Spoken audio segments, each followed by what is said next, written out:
दिव्यवाणी तेरी अमृतवाणी प्रभु दिव्यवाणी तेरी अमृतवाणी प्रभु।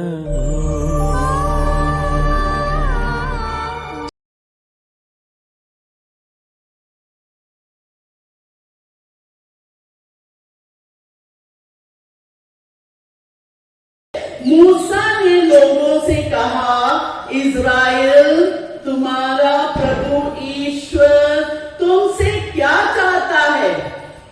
देखिए पूछ रहा मूसा, अपनी प्रजा से पूछ रहा, जिस तरह हम यहाँ खड़े होकर आपको ये वचन के द्वारा आपको ज्ञात करा रहा है कि प्रभु यीशु पवित्र आत्मा के द्वारा पूछ रहा है, तो क्या कहते हैं, वह यही चाहता है कि तुम अपने प्रभु ईश्वर पर श्रद्धा रखो, उसके सब मार्गों पर चलते रहो, उसे प्यार करो, सारे हृदय और सारी आत्मा से अपने प्रभु ईश्वर की सेवा करो और प्रभु के उन सब आज्ञाओं, आदेशों, नियमों का पालन करो जिन्हें मैं आज तुम्हारे कल्याण के लिए तुम्हारे सामने रख रहा हूँ।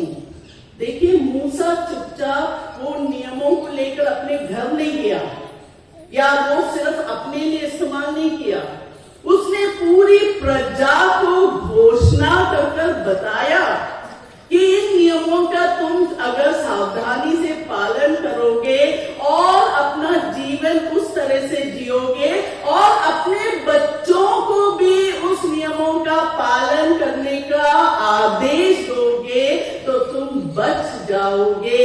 Hallelujah, hallelujah, hallelujah. कोलोसियंस का अध्याय 1 20वां वचन, कोलोसियों का ग्रंथ अध्याय 1 20वां वचन में लिखा है, मसीह ने क्रूस पर जो रक्त बहाया उसके द्वारा ईश्वर ने शांति की स्थापना की। इस तरह ईश्वर ने उन्हीं के द्वारा सब कुछ का, चाहे वो पृथ्वी पर हो या स्वर्ग में, अपने से मेल कराया। Hallelujah, hallelujah. जो स्वर्ग बंद हो गया था आदम हेवा के कारण, पहला पाप जो हुआ ईदन गार्डन में, वो प्रभु ईसा मसीह के द्वारा उनका दुख बोध तपस्या से, क्रूस मरण से वो स्वर्ग खोल दिया और हम और आपका मेल पिता परमेश्वर से करा दिया। Praise the Lord, praise the Lord, praise the Lord. इसलिए हम ईसा मसीह के द्वारा उनके पवित्र रक्त से अगर विनती करते हैं कि ईसा मैं पापी हूँ, मैं पाप करता हूँ, मैं नीले मनुष्य हूँ, मैं मिट्टी से बना हूँ, प्रभु मैं हर रोज हर क्षण पाप में गिरता जाता हूँ, मगर प्रभु तू अगर मेरा हाथ पकड़ लेगा तो मैं पाप से बच जाऊंगा। Hallelujah, hallelujah. बहुत सारे लोग अपना विश्वास में होते हुए काफी अलग अलग विश्वास को भी अपने विश्वास में जोड़ देते हैं और वो जो सारा बहुताई का आशीष जो उसे अनुभव करना है वो नहीं कर पाते हैं। तो हम और आप जो जानते हैं एक पहला नियम जो ईसा मसीह ने कहा कि मेरे अलावा और कोई प्रभु नहीं, पिता परमेश्वर घोषणा करता है कहता है मेरे अलावा और कोई प्रभु नहीं, मैं ही एकमात्र ईश्वर हूँ। अगर उस नियम का पालन कर लेंगे तो आप बच जाएंगे। अथवा आप अगर देखेंगे निर्गमन ग्रंथ अध्याय 20 में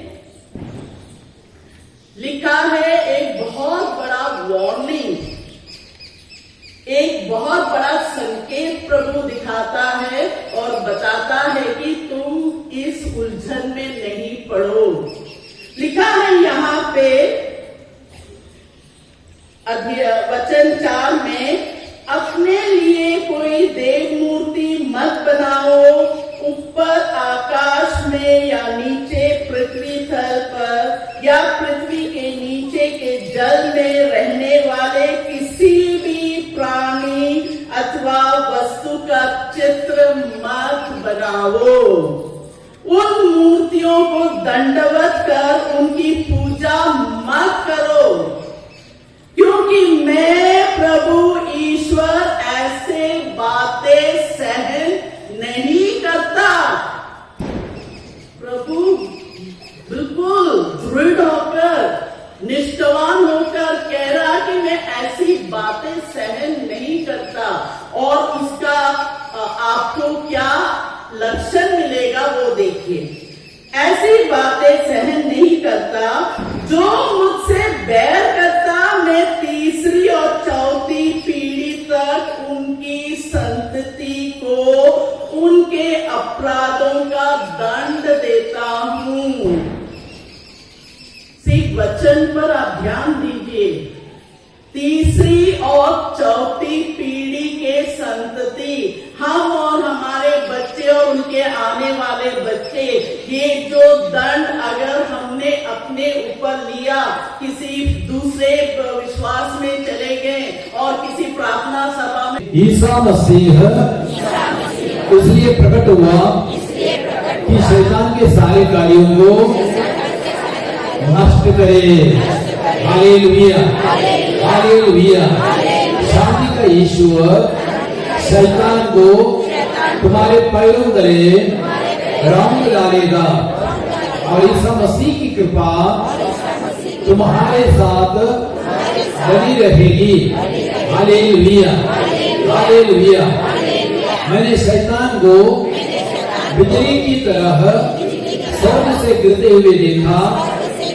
मैंने तुम्हें सांपों, बिच्छुओं, वैरी की सभी शक्तियों को कुचलने का अधिकार दिया है। कोई भी चीज तुम्हें हानि नहीं पहुंचाएगी। Hallelujah, hallelujah. ईसा ने शब्द मात्र से अपराधों को निकाला, रोगियों को चंगा किया। Hallelujah, hallelujah. तुम सिंह और सांप को कुचलोगे, बाघ और अजगर को पैरों तले रौंद डालोगे। हालेलुया। इस्राएल का प्रकाश आग बनेगा, परम पावन ईश्वर ज्वाला बनेगा। वो एक ही दिन में उसके कंटीले झाड़ झंगाड़ को जलाकर भस्म कर देगा। हालेलुया। हट जाओ शैतान, जो मिलता है। तुम अपने प्रभु ईश्वर की आराधना करो और उसी की सेवा करो। Hallelujah, hallelujah. प्यारे पिता परमेश्वर, इन वचनों की सामर्थ्य योग्यता से, यीशु के क्रूस मरण पुनरुत्थान की योग्यता से, माता मरियम की मध्यस्थता, संत मिकाएल, सभी स्वर्गदूतों संतों की मध्यस्थता से अंधकार की तमाम शक्तियों पर हम पूरा अधिकार ले लेते हैं। उन्हें हम बांध देते हैं, हुक्म देते हैं, वे क्रूस के नीचे हमेशा हमेशा के लिए चूर हो जाए, नष्ट हो जाए, फिर कभी न लौटे। Hallelujah, hallelujah, hallelujah, hallelujah, hallelujah, hallelujah, hallelujah, hallelujah, hallelujah, hallelujah, hallelujah, hallelujah, hallelujah, hallelujah, hallelujah. अब एक छोटा सा पाठ सुनते हैं। मत्ती के सुसमाचार अध्याय 12 वाक्य संख्या 33। वचन कहता है, या तो पेड़ को अच्छा मानो और उसके फल को भी, या पेड़ को बुरा मानो और उसके फल को भी। पेड़ तो अपने फल से पहचाना जाता है। तो प्रभु यीशु कहते हैं पेड़ अपने फल से पहचाना जाता है। पेड़ की पहचान फल से होती है। पेड़ की पहचान उसकी मोटाई से नहीं, उसकी ऊंचाई से नहीं, उसके पत्तों से नहीं, डालियों से नहीं, लेकिन पेड़ की पहचान फल से होती है। यदि पेड़ अच्छा फल उत्पन्न करेगा तो हम कहेंगे वह पेड़ अच्छा है। लेकिन पेड़ जितना भी ऊंचा क्यों ना हो, मोटा क्यों ना हो, लेकिन फल बेकार है, फल उत्पन्न नहीं करेगा, तो हम कहेंगे वह पेड़ बेकार है। हालेलुया। तो पेड़ की पहचान कैसे होती है? फल से होती है। हमारा पूरा परिवार एक बहुत बड़े पेड़ के सदृश है। यदि फल हमारे बच्चे हैं और हम हैं, तो हमारे माता पिता, हमारे दादा दादी, नाना नानी, परदादा परदादी, परनाना परनानी, वे सब पेड़ की डालियां है, पेड़ के धड़ है, पेड़ की जड़ है। यदि हमारे बच्चे बहुत अच्छे हैं, हम भी बहुत अच्छे हैं, तो हम कहेंगे हमारा परिवार अच्छा है। लेकिन हमारे बच्चे लड़ने वाले, झगड़ने वाले, चोरी करने वाले, गुंडागर्दी करने वाले हैं, हम भी बदमाश है, तो लोग हमारे परिवार के बारे में क्या बोलेंगे? इनका परिवार अच्छा नहीं है। तो परिवार की पहचान भी अच्छे बच्चों से होती है। संतान से परिवार की पहचान होती है, जैसे पेड़ की पहचान फल से होती है। और हर इंसान एक पेड़ जैसे, हर इंसान भी एक पेड़ जैसे है। और मत्ती के सुसमाचार अध्याय 3 वाक्य संख्या 10 में वहां पे संत यूहन्ना बपतिस्मा कहते हैं पेड़ की जड़ में कुल्हाड़ा लग चुका है। जो पेड़ अच्छा फल उत्पन्न नहीं करता है वह पेड़ काटा जाएगा और आग में फेंका जाएगा। तो किस पेड़ के विषय में संत यूहन्ना बपतिस्मा कह रहे हैं? आम के पेड़ के बारे में, कटहल के पेड़ के बारे में बोल रहे हैं? नहीं, आप और मेरे बारे में बोल रहे हैं। तो हम पेड़ जैसे, हर इंसान पेड़ जैसे, हमारा परिवार भी पेड़ जैसा है और हमारी जड़ में कुल्हाड़ा लग चुका है। यदि हम अच्छे अच्छे फलों को उत्पन्न नहीं करेंगे, जैसे पवित्र आत्मा के फलों को उत्पन्न नहीं करेंगे, पवित्र आत्मा के फल क्या है? गलातियों के पत्र अध्याय 5 22-23 में संत पौलुस कहते हैं किंतु आत्मा का फल है प्रेम, आनंद, शांति, सहनशीलता, मिलनसारी, दयालुता, ईमानदारी, सौम्यता एवं संयम। यदि हम अपने जीवन में इन फलों को उत्पन्न करेंगे, प्रेम, आनंद, शांति का फल उत्पन्न करेंगे, तो हम बहुत ही अच्छे, हम सच में संत जैसे हैं। हमारा परिवार भी अच्छा माना जाएगा। मार्कुस के सुसमाचार 11 में हम देखते हैं वाक्य संख्या 12 से 14 तक में, वहां पे हम देखते हैं कि यीशु एक अंजीर के पेड़ के पास गया फल खोजने के लिए। यीशु को भूख लगी थी, इसलिए यीशु कहाँ गए? अंजीर के पेड़ के पास गया। तो उसमें कोई फल था?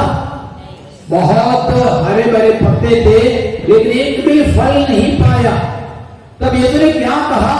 फिर कभी कोई तुम्हारा फल ना खा पाए। उसके बाद में उस पेड़ को क्या हो गया?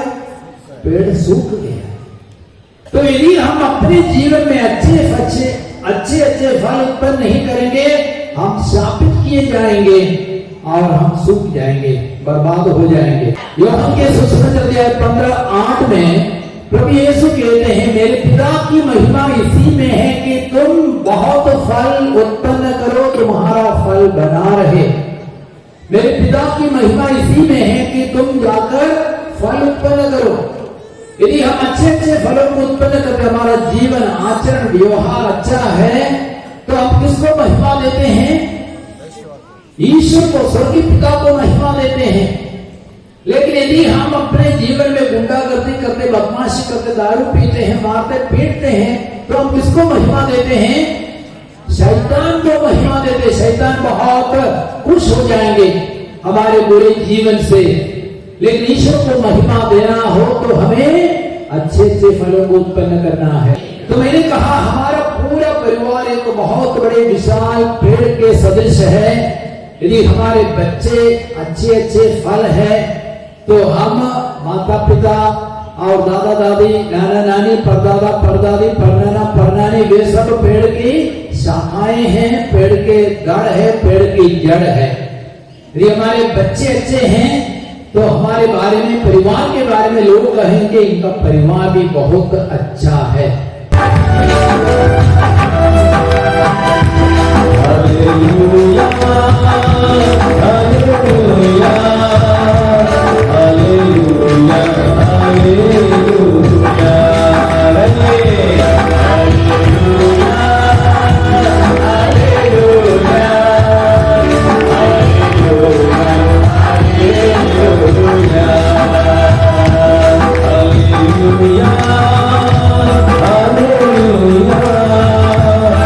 हालेलुया,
मरकुस के सुसमाचार अध्याय 1 वचन संख्या 15 में वचन कहता है कि समय पूरा हो चुका है, ईश्वर का राज्य निकट आ गया है।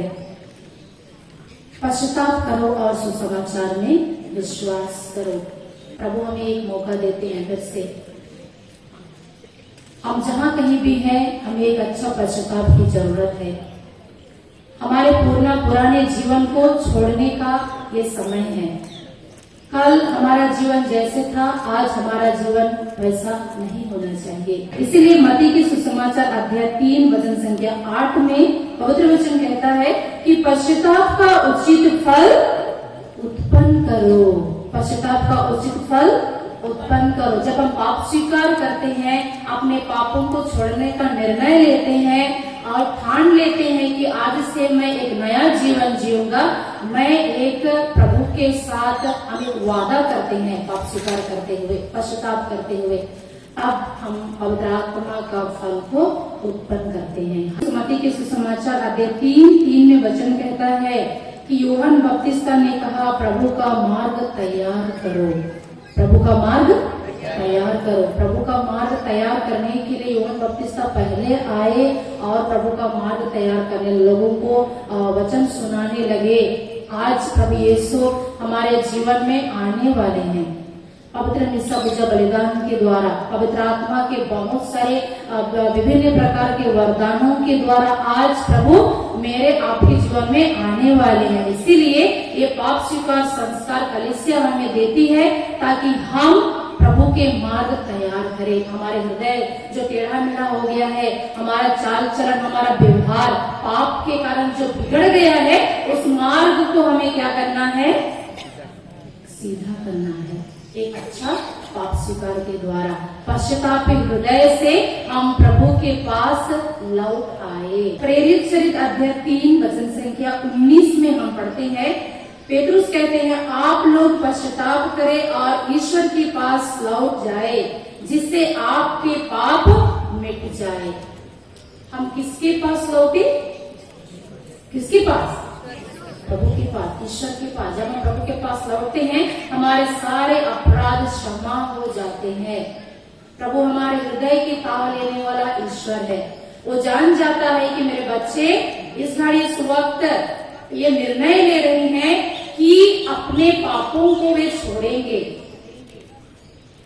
और प्रभु यीशु हमारे सारे पापों को मिटा देते हैं। हालेलुया। प्रेरित चरित अध्याय 2 वचन संख्या 37 से 38 में हम पढ़ते हैं कि पेतरुस ने लोगों को समझाते हुए कहा, क्या कहा कि आप लोगों ने जिसे क्रूस पर चढ़ा दिया था, जिसे मार दिया था, ठोक दिया था, जिसके साथ आप लोगों ने बुरा किया, उसे ईश्वर ने, पिता व परमेश्वर ने मसीह बना दिया। हालेलुया। वह प्रभु है। उन्हें बताते हैं पेतरुस कि आप लोगों ने जिसके साथ बुरा किया, ईश्वर ने उसे महिमा में परिणित कर दिया। और इसे सुन करके लोग कहने लगे, भाइयों अब हमें क्या करना चाहिए? पेतरुस उत्तर देते हुए कहते हैं, आप लोग पश्चाताप करें, आप लोगों में प्रत्येक अपने अपने पापों की क्षमा के लिए ईसा के नाम पर बपतिस्मा ग्रहण करे। तो जब हम पाप करते हैं उसके लिए प्रभु हमें फिर से मौका देते हैं। पश्चाताप, कलीसिया ने बहुत ही सुंदर हमारे लिए संस्कार का स्थापना किया है, जिसके द्वारा हम अपने पापों को पश्चाताप करते हुए प्रभु के पास हम लौट आते हैं। प्रभु से हम फिर से जुड़ जाते हैं। हम एक नई सृष्टि बन जाते हैं जब हम पाप स्वीकार करते हैं। हालेलुया। जब हम पश्चाताप करते हैं। Hallelujah, hallelujah, hallelujah, hallelujah. लूकस के सुसमाचार अध्याय 7 पद संख्याएं 36 से हम पढ़ते हैं। लूकस 7:36 है। हम किसके बारे में पढ़ते हैं? बहुत ही फेमस कहानी है। किसके बारे में? पापिनी स्त्री के बारे में। पापिनी स्त्री के बारे में। उसका जीवन जब प्रभु से नहीं मिला था, पापिनी स्त्री का जीवन बहुत खतरनाक था। पाप में वो डूबी हुई थी। लेकिन जब वो प्रभु से उनका भिड़ंत होता है, जब वो यीशु से मिलती है, जब से वो मिली है, जब से प्रभु के शरण में गई है, वो रो रही है, फूट फूट कर रो रही है, नदी की तरह अपना आंसू बहाती है, रो रो करके यीशु मसीह का पांव धोती है और अपने केसों से प्रभु का चरण पोंछती है और महंगे से महंगा तेल इत्र से यीशु के पवित्र पैरों का विलेपन करती है। प्रभु यीशु का हृदय जो करुणामय है, वो दया सागर है। प्रभु का हृदय पाप को नहीं देखता है। पापी स्त्री ने कितना सारा पाप किया, यीशु भूल गए। उसी समय यीशु ने उन्हें क्षमा कर दिया और उन्हें एक नया जीवन दिया। Hallelujah, hallelujah. उसी पापी स्त्री को आज हम संतों की गिनती में गिनते हैं। वो कौन है? कौन है? संत Magdalena, Mariam Magdalena. Hallelujah, hallelujah. तो प्रभु हम हर एक जन को आज एक मौका दे रहे हैं संत बनने के लिए। एक अच्छा पश्चाताप करते हुए प्रभु चाहते हैं कि हम एक संत बने। सहज है कि कठिन है? सहज है कि कठिन है? सहज है कि कठिन है? जोर से बोलिए ना। सहज है कि कठिन है? हमारे लिए तो कठिन है, लेकिन ईश्वर के लिए सहज है। यदि वे कृपा हमें दे, यदि हम उस कृपा के लिए लायक होकर के प्रभु से प्रार्थना करें, प्रभु हमें संत बनने के लिए कृपा देते हैं। हालेलुया। मैं एक बहन को जानती हूँ। बहन ने मुझसे शेयर किया और कहा कि सिस्टर, मैं अपने पापों से निकल नहीं पा रही हूँ। मैं अपने पापों से निकल नहीं पा, जब जितना भी मैं पाप स्वीकार करती हूँ मैं नहीं निकल पाती। मैं बार बार वही पाप को करती हूँ। उसी पाप व्यभिचार में मैं खो जाती हूँ, सोच में पड़ जाती हूँ, ना चाहते हुए भी मैं पाप करती हूँ। मैंने सिस्टर के लिए प्रार्थना किया और सिस्टर को कहा, उस बहन को कहा कि बहन, आपसे आप त्याग तपस्या करते हुए अपने पापों के लिए प्रायश्चित कीजिए। त्याग तपस्या करते हुए आप अपने पापों के लिए प्रायश्चित कीजिए, आपको ईश्वर जरूर कृपा देंगे। कुछ महीनों के बाद में बहन ने मुझसे कहा कि सिस्टर, आपने जो कहा था वो सचमुच सही है। बहन ने शुरू कर दिया उपवास, विनती, प्रार्थना, त्याग, तपस्या करते हुए, अपने को दर्द में डालते हुए, पीड़ा में डालते हुए प्रार्थना करना उन्होंने शुरू कर दिया। और जो जिस पापों से वो निकल नहीं पा रही थी, ईश्वर ने उस बहन को कृपा दिया बहुत सारे पापों को छोड़ने के लिए और उस पाप में दोबारा ना गिरने के लिए।